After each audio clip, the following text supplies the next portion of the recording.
কে কি মনে করেন জানি না, শো অফ টু অফ কিছু না। এই প্ল্যাটফর্মে যেহেতু কাজ করে ভিডিও তো পোস্ট করতেই হয়। আর আজকে একটু অন্যরকম ভিডিও নিয়ে হাজির হয়ে গেছে। ফ্ল্যাশব্যাক।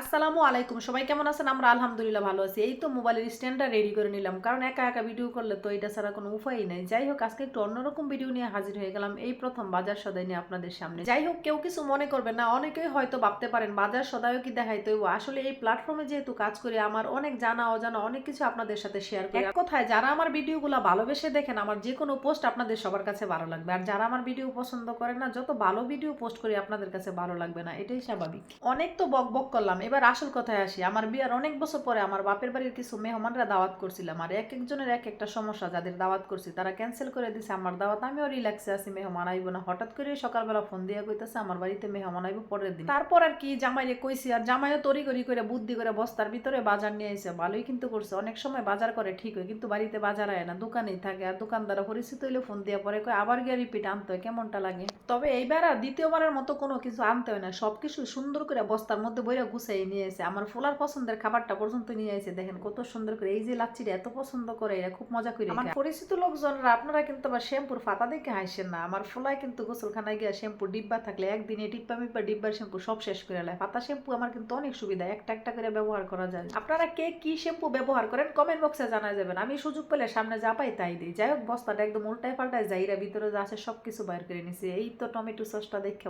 মনে চাইতেছে একটু খাইয়ে নেই। অবশ্য ভিডিও শেষে হুদাই খাইয়ে নিছি। আর মিষ্টি লাউ তো আমার ছোট আব্বাজান অনেক পছন্দ করে। মিষ্টি করে মুরগির মাংস রান্না করে দিলে আর মাছ দিয়ে মিষ্টি লাউ রান্না করে দিলে অনেক পছন্দ করে। আর আব্বাজানের উদ্দেশ্যে মিষ্টি লাউ রান্না হয়েছে। তবে মেহমানদের মিষ্টি লাউ রান্না করে না দিলেও পানশা লাউটা কিন্তু ঠিকই রুই মাছ দিয়ে রান্না করে দিব। আর এই তো আমার বাজার সদাই কিন্তু মোটামুটি একদম বার করে শেষ হয়ে গেছে। আর এই বাজারগুলো থেকে আবার কোন কোন বাজারগুলো একদম শুকনো, এই বাজারগুলো আলাদা করুম। আর যেই বাজারগুলো রান্না করুম এইগুলো আলাদা করুম। এই বাজার বাছাবাছি করতে আসলে বিরক্ত লাগে। তারপরে আবার এই বাজারগুলোরে আলাদা করে বলের মধ্যে রাখতেছি, যাতে রান্না করার সময় কোনো কিছু খুঁজতে কোনো রকম ঝামেলা নয়, একদম সহজে রান্না করতে পারি। এই যে পোলার চাল, সস যা আছে সবকিছু একদম সুন্দর করে রেডি করে রাখি। মেহমানরা তো আর মাসে মাসে আইবো না, এত বছর পরে দাওয়াত করছে আর এতদিন পরে আইতেছে। আর আবার পরে হঠাৎ করে যদি আমার বাড়ি ঘরের অবস্থা দেয় একদম অগুছালো, তাইলে কিন্তু আমারই একটু লজ্জায় পড়তে হবে। আর আমিও তাড়াহুড়া করে খবরটা পাই আর দেরি করি না। ঘরের যত কাপড় চোপড় আছে একদম ওয়ার্ডরোবের ভিতরে ধাক্কায় ধক্কায় বইরে একদম ঘরটারে নিট এন্ড ক্লিন করে রেছি। ঘরের পর্দা, বিছানার কাপড়, ঘর মোছা, ঘর যারা, রাস্তা ঝাড়ু দেওয়া, মোট কথা ঘরের সমস্ত কাজকর্ম একদম করে রেডি করছি। আর 4 দিনের কাম একদিনে করাটা কি পরিমাণ পেরার ব্যাপার বুঝেন।